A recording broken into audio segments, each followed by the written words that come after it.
So can you tell us what is vaping and kind of how it works?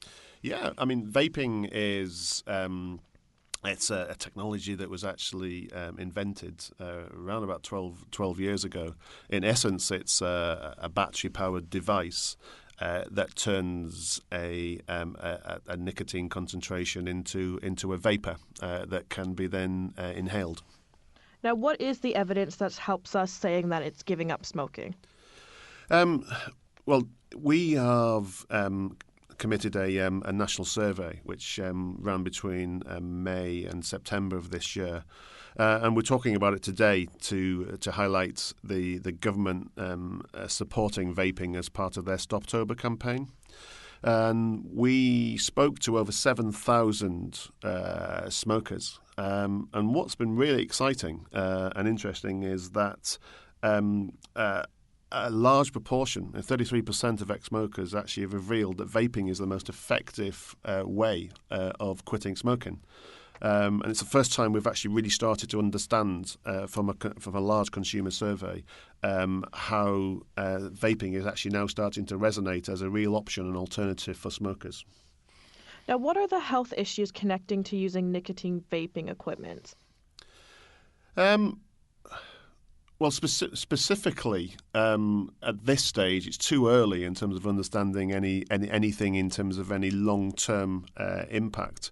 At this moment in time, we're very clear in terms of stating that we don't say healthier, we say potentially less risky. And although more long-term research is needed, but based on the science today, we're confident that these products have a real reduced risk potential. And in fact, actually, Public Health England in 2015, backed by Cancer Research UK, with an analysis and really understanding the science of the vapour, have concluded that e-cigarettes are around 95% less harmful than smoking. Now, how many people, if any people, give up vaping before or after becoming addicted to the products? Don't have those figures at hand, and I think we need to obviously understand the long term. That's a long term study that would require us to see that. But what we are seeing is a really interesting emerging trend, which I personally call de-nicking, where the longer that consumers are actually in the category, they reduce the concentration of nicotine that they consume. And we're actually seeing real growth in zero nicotine liquid starting to develop. The experience appears to be much more about the sensory than the nicotine concentration. Now, can you tell us a bit more about Stoptober and if there's any other alternatives rather than vaping to help a person stop smoking? Yeah, sure. I mean, obviously, I'm here to represent vaping and the Vape brand within British American Tobacco, but Stoptober was created about 5 years ago by the government.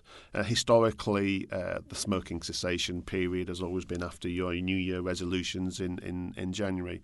But the government recognised that actually they needed to keep awareness throughout the whole year. They identified Stoptober as a critical period after the summer holidays where people would be looking to for options in terms of quitting. And historically, it's focused on the traditional smoking cessation products, which would be licensed drugs or nicotine replacement therapy products. But this year is the first year that they've actually endorsed vaping as a support for those that are on that journey to quit. And actually, within Public Health England, we're now starting to see some of the regions, the Birmingham region, and Adrian Phillips is very supportive. The public health director of Birmingham was very supportive of vaping products. And he is now including electronic cigarettes as part of his smoking cessation program in the 110 pharmacies that are in Birmingham. And we're seeing some remarkable results. We're still waiting for the results, but preliminary results appear to show a much higher quit rate versus licensed medicinal products. And besides vaping, would there be any other alternatives to quit smoking? Of course, as I said earlier, licensed medicines in terms of nicotine replacement therapy products, licensed medicines from a drugs perspective, and beyond that, obviously, there are the more psychological therapeutic programs that can be developed for individuals who have that particular need. Perfect. Well, thank you so much, Nigel. Okay, thank you. Thanks for your time. Cheers. Thank you. Cheers, thanks. Bye.